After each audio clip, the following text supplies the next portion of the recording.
Entendeu? Vamos cantar o hino 210. Como tem carioca aqui, é 210.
Dá graças. Nosso Deus, nosso Pai, nós te damos graças, Pai, porque podemos falar do teu amor. Obrigado pelo filho que tu deste. Obrigado por essa pessoa que desceu do céu. Aquele que veio aqui não para fazer a sua própria vontade, mas a vontade daquele que o enviou. E damos graças a ti, Senhor Jesus, que tu deixaste a glória, vindo a esse pobre mundo, se fazendo um homem, para que pudesse tratar com essa questão que se chama pecado e pecados, tomando essa forma humana. E nós agradecemos por essa humilhação, porque tu vieste deixando a glória para pisar aqui nesse pobre mundo, onde todas as coisas eram contrárias à tua santidade. Nós agradecemos por esse amor e também pelo teu propósito, que tu vieste para dar a sua vida, ó Senhor, para que Deus fosse glorificado e para que tu pudesse também, dessa forma, nos alcançar. Obrigado pelo conhecimento que nós temos daquilo que tu fizeste e também nós agradecemos pelo conhecimento daquilo que, ou de quem tu és. Nós agradecemos, Senhor Jesus, e também nós expressamos nossa dependência quando estamos aqui meditando sobre a tua pessoa, a tua santa pessoa, e pedimos também que nos ajudes a falar daquilo que é justo de ti e da tua pessoa, Senhor. Nós agradecemos e nos encomendamos a ti, e a ti também, nosso Deus, nosso Pai, nós agradecemos por tudo aquilo que tu nos tem dado conhecer, pela tua palavra e o Espírito Santo que habita em nós. Nesse nome tão glorioso e bendito de nosso Salvador Jesus. Amém. Amém. Eu quero voltar outra vez lá em Coríntios 15, que é o Evangelho, né? Então, lá nós temos o Evangelho também.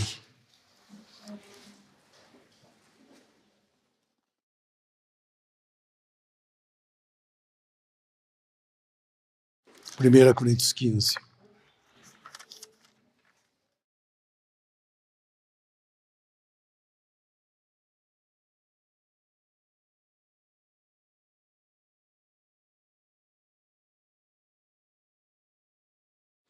Versículos 3 e 4. Porque, primeiramente, vos entreguei o que também recebi, que Cristo morreu por nossos pecados, segundo as Escrituras, e que foi sepultado e que ressuscitou ao terceiro dia, segundo as Escrituras. Aqui, o apóstolo está falando de algo que é profético. Aquilo que as Escrituras já continham. O anúncio do Cristo vindo para morrer.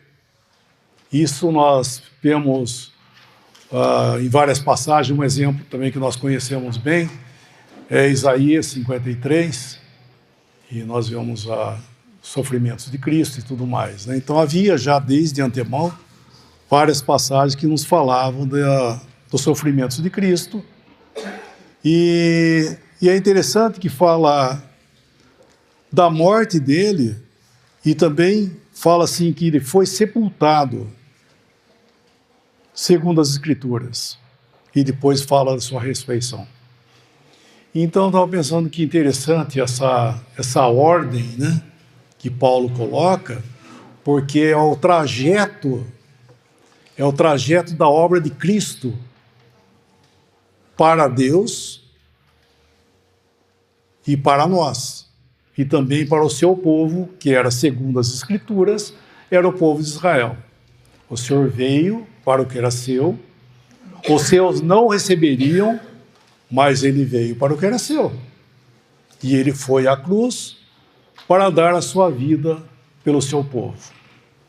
Quando foi colocado em cima da cruz, este é Jesus Nazareno, o rei dos judeus, aquilo foi Pilatos que colocou, com o fim de zombar, né, os judeus, mas aquilo era um fato. O Senhor permitiu que ele fizesse aquilo, porque aquilo era o fato.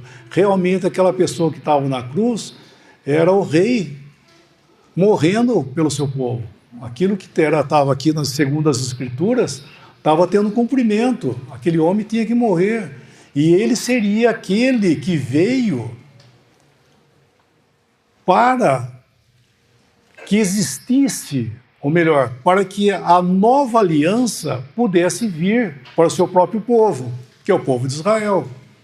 Quando antes da sua morte, quando ele celebrou ali com os seus discípulos, ele disse: esse é o sangue na nova aliança derramado em favor de muitos. Ou seja, era o sangue dele que ia derramar para que a nova aliança com o seu povo pudesse ser estabelecida. Então existe uma bênção preparada para o seu povo que vai se cumprir. Por quê? Porque ele morreu ali pelo seu povo. Ele deu a sua vida pelos judeus e por todo Israel também. Só que nós vemos aqui agora em Paulo, né, porque Paulo está escrevendo isso, segundo as Escrituras, ele estava mencionando. Só que daí ele começa a traçar um assunto, ele vai falar dos propósitos de Deus em Cristo Jesus. Porque se nós vamos lá para os evangelhos, falando outra vez. Se nós vamos para o evangelho, onde pega pela mão e a Escritura nos leva lá nos evangelhos. Então nós chegamos lá na cruz e nós olhamos, vemos quem? Esse é Jesus Nazareno, o rei dos judeus. É ele dando a sua vida ali, esse homem rejeitado pelo seu povo, mas tudo segundo os propósitos de Deus. E é interessante, irmãos, que as coisas que acontecem segundo os propósitos de Deus não inocenta o culpado. Porque, por exemplo, tem um versículo lá em Atos 2, por exemplo, quando a pregação de Pedro, falando para com o povo judeu,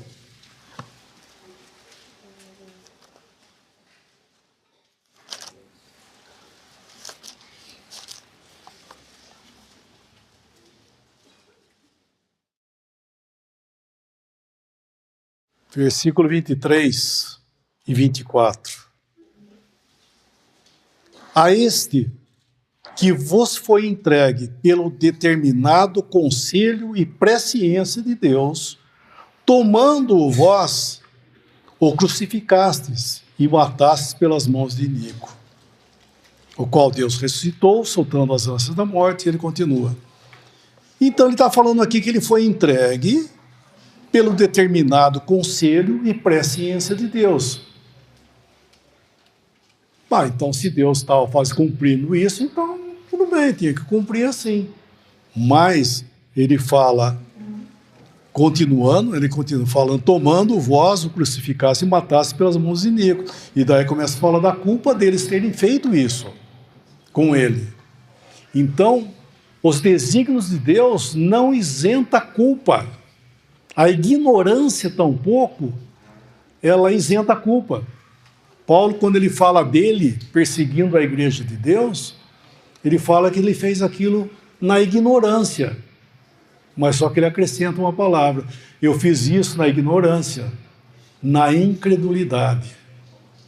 Ou seja, ele era culpado daquilo que ele estava fazendo. Não é porque ele era ignorante que ele ficava desculpado, né? Não é desculpado.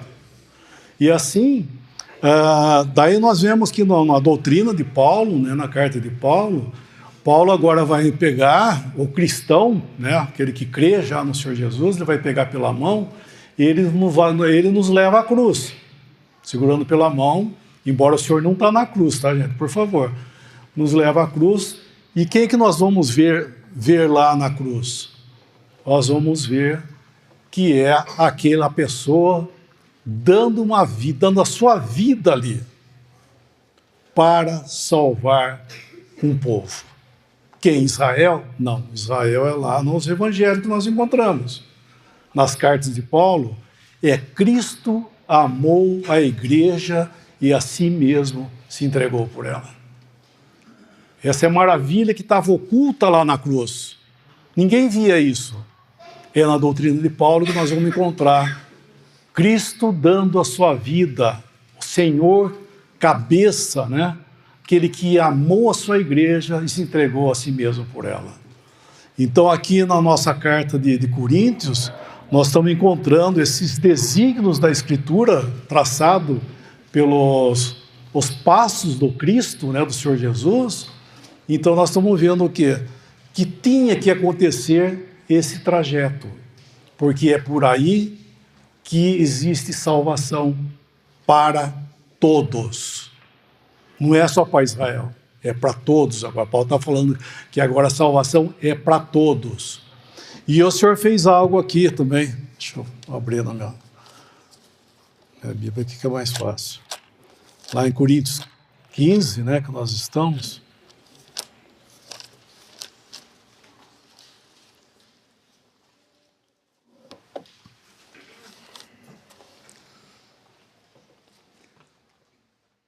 Paulo vai mostrar algo interessante, que o Senhor veio, já tem falado isso, os irmãos já têm falado isso, ele não veio aqui para remendar. O Senhor não veio aqui para consertar, veio para consertar o que Adão fez, o que os homens caídos fizeram. Ele veio colocar fim. Ele veio colocar fim a tudo aquilo que era de Adão.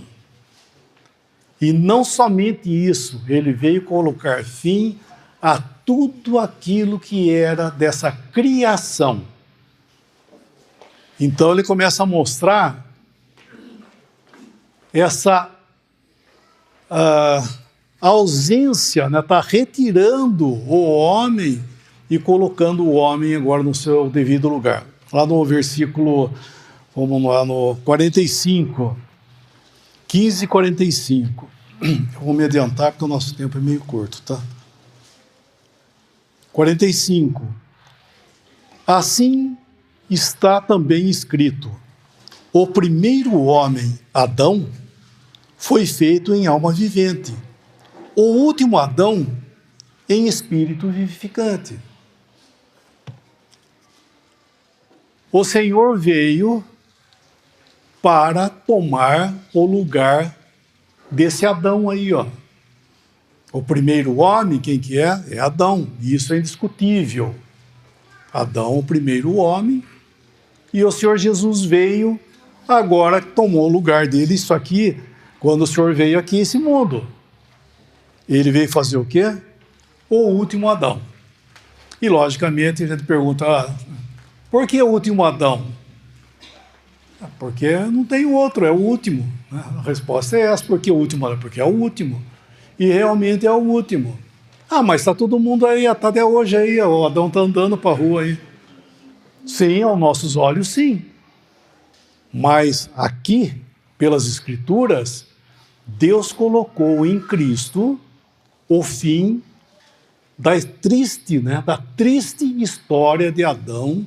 O Senhor tomou esse lugar lá na cruz. Ele foi e levou, ele tomou o lugar desse Adão, porque ele é chamado de último Adão. Isso foi em vida. Enquanto ele estava aqui, ele foi à cruz, ele foi tratar justamente com isso.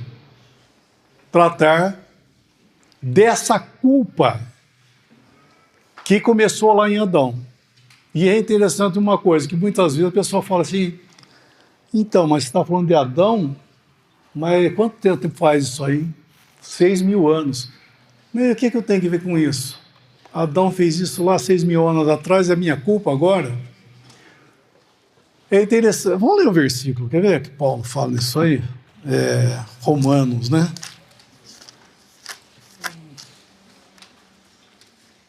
Deixa eu ver isso aqui. É Romanos. É isso mesmo. Romanos, você conhece já, Romanos 5,12, né? Romanos 5,12. Ele diz assim, ó. Pelo que? Romanos 5, versículo 12. Pelo que? Por um homem entrou o pecado no mundo, e pelo pecado a morte. Assim também a morte passou a todos os homens. Por isso que todos pecaram.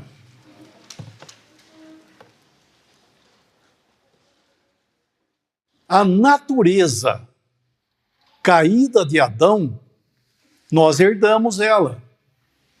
Nós fazemos parte de uma coisa caída, que foi lá em Adão. Ele caiu e tudo caiu. Nós vamos falar um pouquinho disso aí. Só que não foi somente a natureza caída que nós herdamos, e está tudo bem? Não, por quê? Porque todos pecaram aqui, nós estamos pecando. Nós não estamos assim, o Adão caiu lá atrás, mas eu sou tão bonzinho, não faço nada, eu sou uma beleza. Não, nós estamos deitando e rolando na herança que Adão deixou. O ser humano, digo o homem, né, está deitando e rolando naquilo que Adão deixou. A herança que Adão deixou, estão aí esbanjando, estão gastando tudo que dá para gastar. Aproveita enquanto você está vivo. Então, o que é isso? Isso é a culpa. É por isso que todos pecaram, por causa que todos estão utilizando muito bem dessa natureza. E isso, aos olhos de Deus, não tinha conserto. E você vê que a gente vê como é interessante, porque ele fala aqui que, nesse versículo que acabamos de ler, que foi por Adão, nesse um homem, e foi Adão, que entrou o pecado no mundo. E é interessante porque fala que entrou o pecado, porque o pecado ele já existia. O primeiro pecador foi Satanás. Ele foi o primeiro pecador. Isso eu não sei quanto tempo atrás, nós não sabemos quanto tempo atrás. Que houve uma rebelião, né, por orgulho, inclusive, começou o assunto assim, né? Pelas escrituras a gente vê que ele elevou-se, nosso coração se elevou e ele queria ser igual ao Altíssimo. E daí ele pega e peca, pelo orgulho ele foi pecar.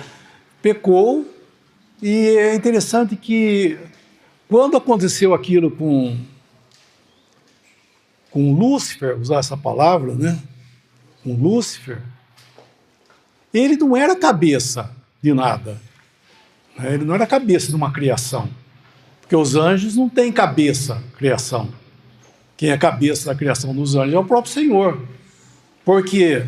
Porque os anjos foram criados um por um. O Senhor criou, ele não criou o anjo e a anja e deram um monte de anjinho, né? Não é isso. Foram todos os anjos criados um por um, e então todos eles são indivíduos e são responsáveis também. Então, quando Lúcifer caiu, ele levou uma gama atrás dele, né, de anjos que foram atrás. E quando Deus fez o homem, ele sim daí fez. Fez toda a criação e fez o homem. E ele viu que o homem estava só. E ele fez nessa criação macho e fêmea. Tudo haveria um ciclo de vida entre o macho e a fêmea para procriar, isso em tudo, até nas árvores, tudo ia ser nessa base de procriação, né, de pólen, de tudo. Essa foi a maravilha da criação de Deus. Só que ele olhou para o homem, que o homem não foi criado no meio dos animais, tá? O homem é algo distinto. Os animais ele criou, ele fez, né? Como diz, ele fez. O homem, irmãos, ele não é contado como fala todo mundo aí. O homem é o único animal que quando cresce bebe leite. Não sabe nem o que está falando, né? O homem, primeiramente, nós somos contados com os animais quando cresce. Né? Nós somos pessoas, nós somos ser humano, né? Então, esse foi aquele que Deus tomou do pó. Ele conta como ele fez. Como ele fez o homem, ele conta, ele formou, né? A melhor palavra correta formou, que é o Yazar, né? Ele tomou, fez teceu o homem, né? Um boneco, vamos chamar assim, do pó da terra, e ele soprou nas suas narinas e o homem passou a ser alma vivente. Foi nesse dia aí, irmãos, nesse momento que ele soprou fôlego de vida nas narinas e o homem passou a ser alma vivente, foi quando começou a criação do homem. O homem não existia. Não existia isso. Foi Deus que fez nesse dia. Quem fez? O homem. Ele fez o homem. Só que ele viu que o homem não era bom que ele tivesse só. Todos os machos tinham suas fêmeas e o homem não tinha. Ele pegou, fez uma mulher para ele. e trouxe uma mulher à altura dele e os abençoou. Então, aqui nós vemos que é interessante, é uma criação do qual o homem foi colocado, inclusive, para ser cabeça de toda a criação. Não só da raça humana, mas de toda a criação. Então, Satanás, vendo isso, os seus propósitos, né, de desonrar Deus, ele investiu tudo que ele tinha, por assim dizer, para derrubar esse homem. Por isso que diz aqui que o pecado entrou no mundo. Ele não originou no mundo, ele entrou no mundo. Porque ele veio fazer, foi Satanás, e isso é a história que nós sabemos, o conto, né, das escrituras, o que Satanás fez usando a mulher para chegar em Adão e derrubar. Uma vez que ele derrubou Adão, daí acabou. Daí tudo entrou, é o efeito dominó que a gente chama, né? Porque ele derrubou a cabeça de tudo, o resto foi atrás. E essa é a queda de Adão. Então, não tem como, né? Daí em diante, quando o homem caiu, não tem mais o que fazer. A verdade é essa. O que vai fazer com um homem desse? Nada. E Deus provou isso durante 4.000 anos. Para quem? Provar para Deus? Não, provar para nós mesmos. Deus sabe muito bem o que é o homem. E ele provou o homem em várias eras, né? Inclusive pela lei também, com Israel, aprovando o homem na lei e tudo mais. E o homem, que ele é? Ele é caído. Ele não tem jeito. Não existe, vamos chamar assim, não existe religião que conserte o homem. Até aquilo que Deus deu, não consertou. A lei virou de condenação para ele. Nós vemos que nesse capítulo fala que a força do pecado é a lei, né? No fim, a lei é aquilo que é bom, é uma bênção, se torna de maldição para o homem. E daí, então, o que ele vem fazer? O Senhor veio para dar fim, por isso que ele chama o último Adão. Ele veio, quando ele foi para a cruz, para morrer lá, ele acabou, pôs fim à triste história de Adão. E diz aí, né, que ele fala que morreu pelos nossos pecados. Nós devemos entender que ele primeiramente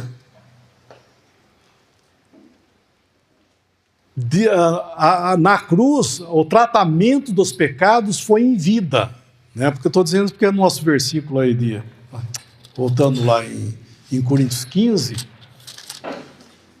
Paulo fala que, versículo 3, né? Porque primeiramente vos entreguei, que também vou receber, que Cristo morreu pelos nossos pecados. Ele fala, morreu pelos pecados. Então, pelas Escrituras, nós entendemos que foi em vida que ele foi tratar com os pecados. Naquelas horas que ele foi crucificado, das 9 horas da manhã até as 3 da tarde, nós vemos que foram divididos em 2 partes. 9 a meio-dia, meio-dia às 3. Na meio-dia até as 3 foi onde ele tratou com os pecados. Ele veio aqui tratar com os pecados. E ali ele padeceu, naquelas horas de trevas, esse justo homem, perfeito em todos os sentidos da palavra, ele foi à cruz. E ali ele foi o desamparado de Deus. Nós estávamos falando esses dias atrás que nós devemos tomar muito cuidado de nós não trocarmos as ordens das coisas. Nós temos as Escrituras e nós temos ciência também. Nós estávamos falando, não sei onde que foi, acho que foi em Limeira, não sei se foi em outro lugar também. Temos as Escrituras e temos a ciência. O que acontece na ciência e nós encontramos uma aprovação das Escrituras para aquilo, tudo bem, tá bom, tá certo. Mas se nós invertemos as ordens, daí está errado. Tentar usar a ciência para provar a Bíblia, daí isso é completamente errado. Porque as Escrituras nos falam de coisas que chamam milagre. Por exemplo, né? Um milagre. O que é um milagre? Milagre é um milagre. Mas como é que você explica o milagre? Se eu conseguir explicar o que é um milagre, ele deixa de ser milagre. O milagre é algo inexplicável. Então, o Senhor Jesus na cruz, esse homem perfeito, ele estava lá tomando sobre si o justo juízo que nós merecíamos. Né? O juízo que você merecia, que eu merecia, cada um merecia. Ele estava tomando para ele o justo juízo de Deus que era contra nós. E como é que podia fazer isso? Eu não sei.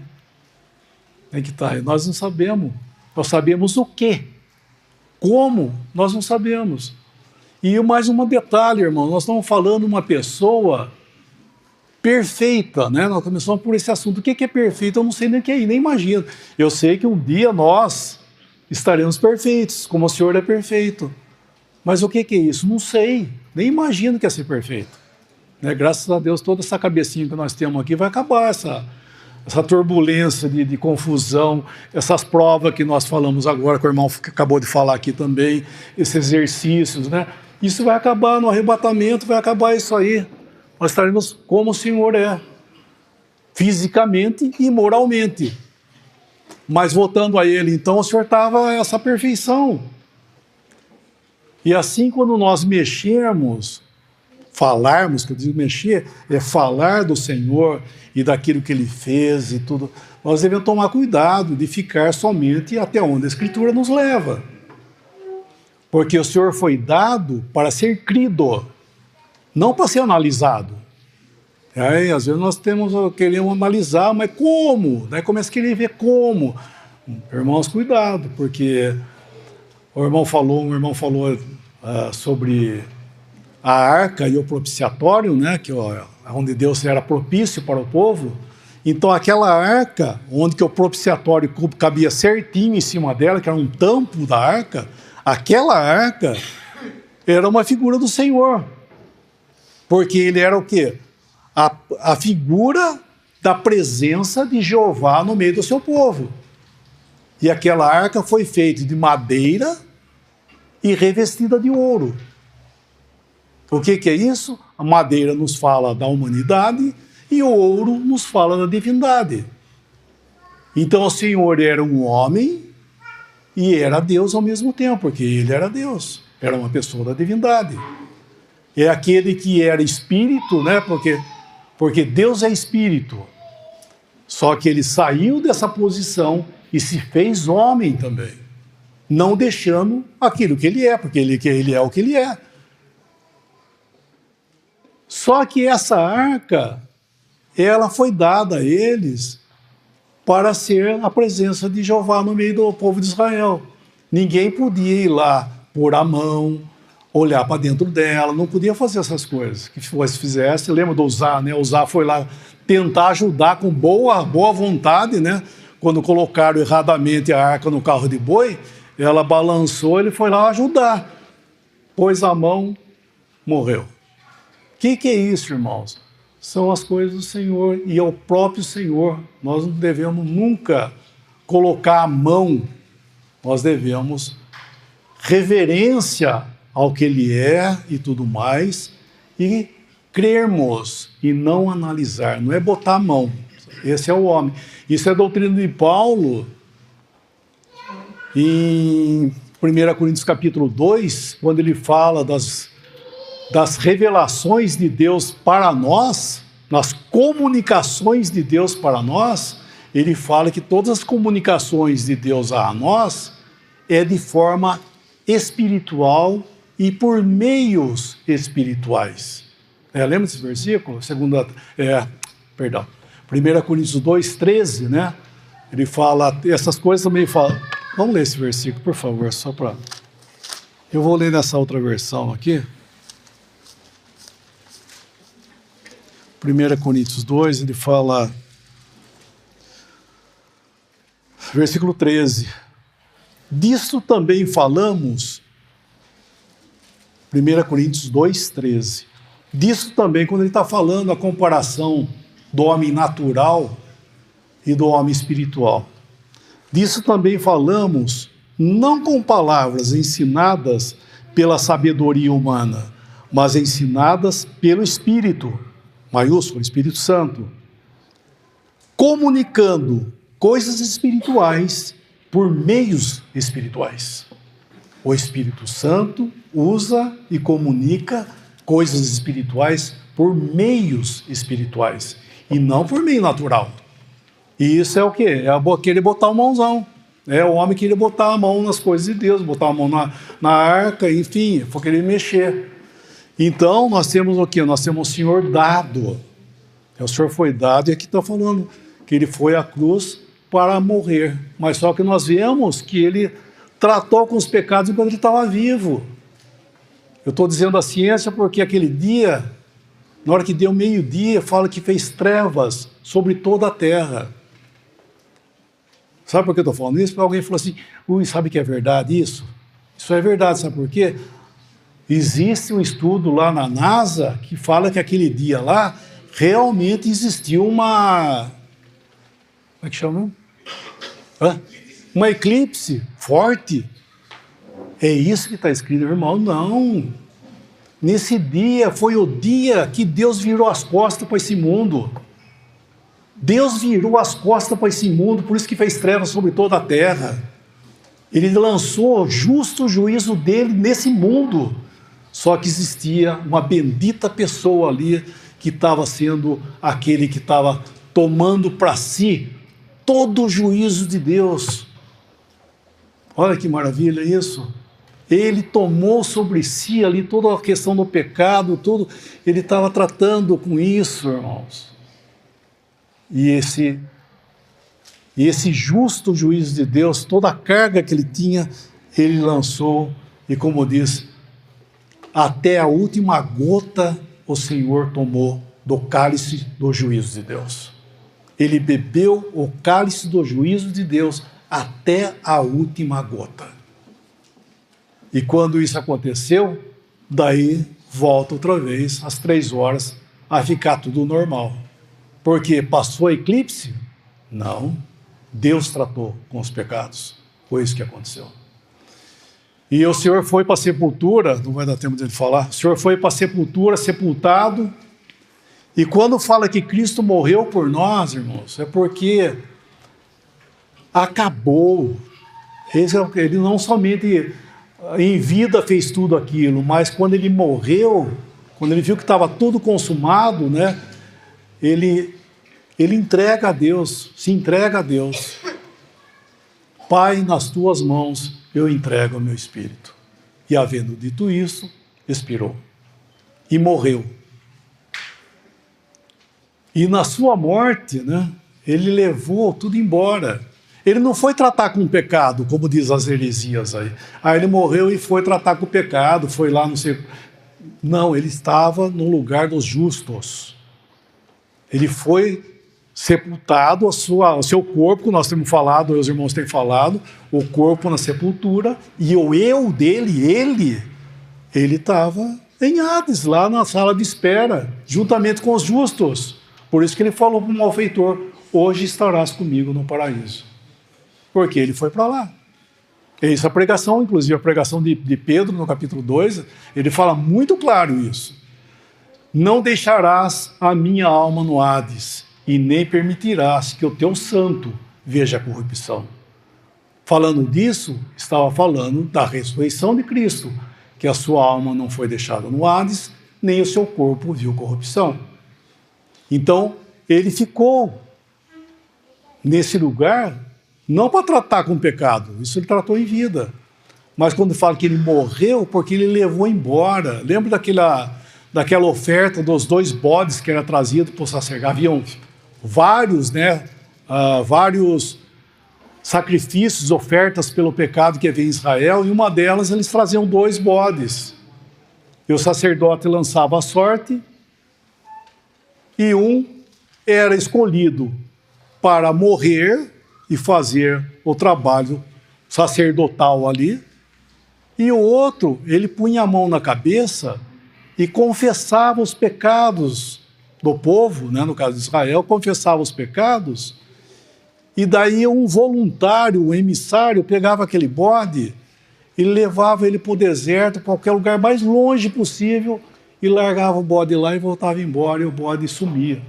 Isso é Cristo morrendo. Ele fez a obra, ele morreu, né? Morreu pelos pecados, tratou com tudo, né? A obra de expiação, de tudo mais, e depois esse bode vivo representa o quê? O Senhor indo à morte para levar embora, para nunca mais nós pensarmos, né, em questão judicial sobre os nossos pecados. Tudo ele fez. Como diz lá Miqueias, ele lançou os nossos pecados nas profundezas do mar. Então isso é um gozo, né, de saber que Cristo, ele morreu uma única vez pelos pecados. E isso foi feito. E agora o que ele está fazendo? Ele está pegando o cristão e ele está trazendo ele para essa bênção desse terreno de conhecimento que Paulo está levando, está trazendo os cristãos, inclusive nesse capítulo, exortando eles ao que eles estavam fazendo com aquilo que o Senhor fez, né? Aquilo que eles estavam falando, essa heresia, dessa maravilha, porque Cristo ele não ficou na morte, ele ressuscitou. Cristo ressuscitou, ele não ficou na morte, ele ressuscitou por quê? Porque agora ele volta lá outra vez, vai. 1 Coríntios 15, rapidinho aqui que já está terminando o tempo.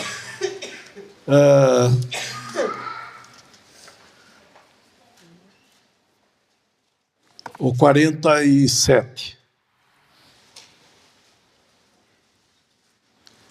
O primeiro homem da terra é terreno. O segundo homem, o Senhor, é do céu. Agora ele fala o quê? O primeiro homem, que é Adão, e ele fala agora do segundo homem. Ele não fala segundo Adão, ele fala último Adão e agora o segundo homem. Por quê? Agora é um Cristo ressuscitado. Ele pôs fim a tudo aquilo que é de Adão e agora ele ressuscitou. E quando ele ressuscita, irmãos, o Senhor estava tomando uma posição de uma nova criação. Quando Cristo saiu daquela sepultura, ele estava sendo feito e era cabeça da nova criação. Toda aquela velha criação que pertencia a Adão e tudo mais, aquilo ficou para trás. E agora existe Cristo ressuscitado, cabeça da nova criação. Por isso que lá em João, vamos lá dar um versículo só em João, Evangelho de João 20. Evangelho de João 20.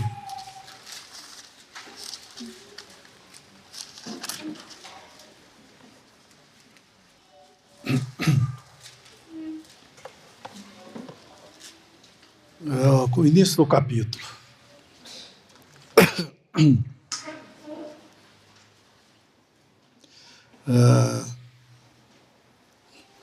Vamos lá, não, vamos para o meio do capítulo, o versículo 19. Vamos ler o versículo 21, vai. Capítulo 20 de João, versículo 21.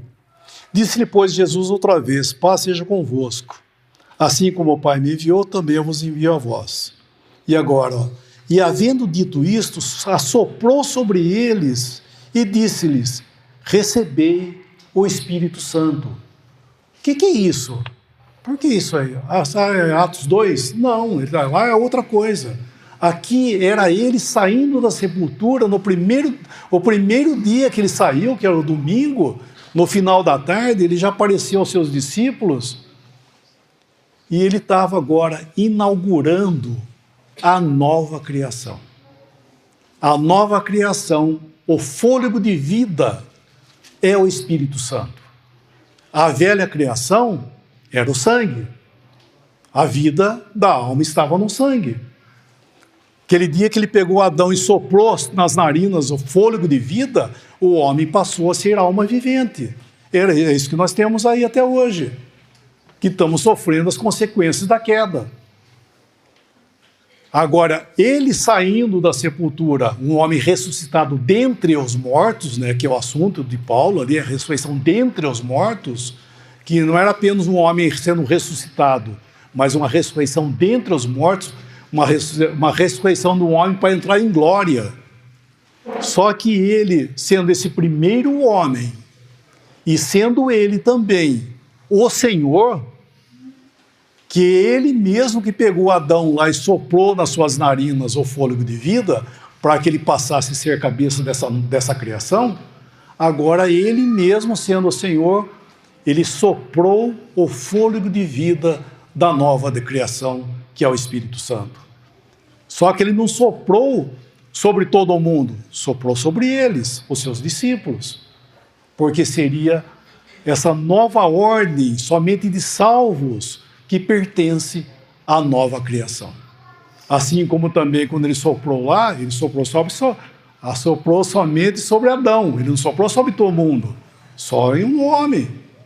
Então agora ele está fazendo isso, né? Ele soprou aqui a nova criação, esse homem ressuscitado. E agora esse evangelho que Paulo está pregando, irmão, ele está falando justamente isso, ele está mostrando que o homem, acabou o homem diante de Deus. O homem não tem mais ação, não é por obras, não é por ação, não é por nada. O que é? É a nova criação. O homem hoje só pode estar em duas posições. Ou ele está em Adão, ou ele está em Cristo. 2 Coríntios 5,17 diz assim: se alguém está em Cristo, é a nova criação. Fazemos parte, irmãos, nós, se você crê no Senhor Jesus, você faz parte da nova criação. Uma nova criação que está para ser manifestada. Agora, se você não está em Cristo, você está em Adão, e você faz parte do quê? Da velha criação que está condenada, julgada e condenada, não tem como sair, né? Porque é diferente, hoje o evangelho que é pregado, né?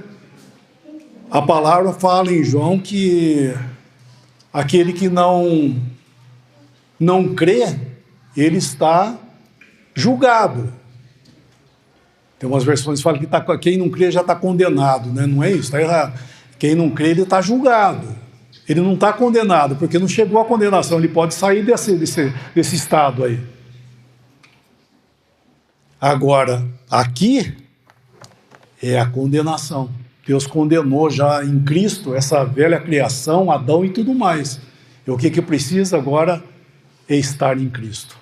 Então é pelo Evangelho, essa maravilha, que Cristo morreu pelos nossos pecados, foi sepultado e ressuscitou, tornando-se cabeça dessa nova criação, e esse homem está em glória. Está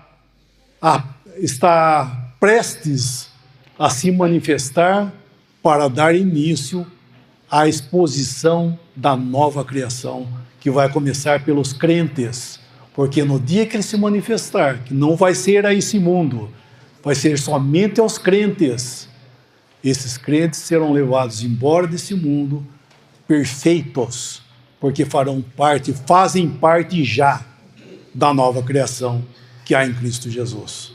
Então esse é o Evangelho, esse é o descanso, né, da obra de Cristo por uma pessoa. Se você crê no Senhor Jesus como seu Salvador, você tem vida eterna. Todas as coisas estão garantidas por aquilo que Ele fez, não por aquilo que você fez ou faz. É por salvação pela graça de Cristo por nós. Está dando o nosso horário. Vamos dar graça? Senhor Jesus, nós agradecemos a Ti, Senhor, mais uma vez por Teu grande amor. Obrigado, Senhor, porque nós temos um homem na glória, um homem que esteve aqui para resolver esse problema tão sério que existia. E nós damos graças, Senhor, que nós podemos entender isso, podemos gozar dessa verdade tão preciosa e desfrutar já nesse presente tempo, embora da sua ausência, mas nós podemos gozar aqui entre nós e falarmos de Ti, Senhor.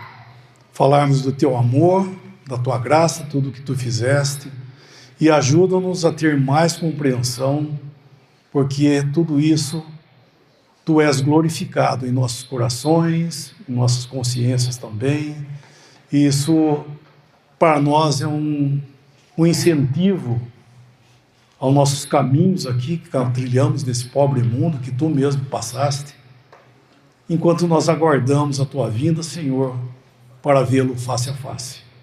Obrigado por esse grande amor, obrigado por essa esperança, e obrigado a Ti também, nosso Deus e nosso Pai, porque Tu nos colocastes em Teus desígnios. Nós agradecemos por isso, Pai. E nós nos encomendamos ainda pela noite que se segue, agradecidos pelo dia também que tivemos, e tudo nós agradecemos nesse nome tão precioso, nosso bendito Salvador, Teu Filho Jesus. Amém. Amém.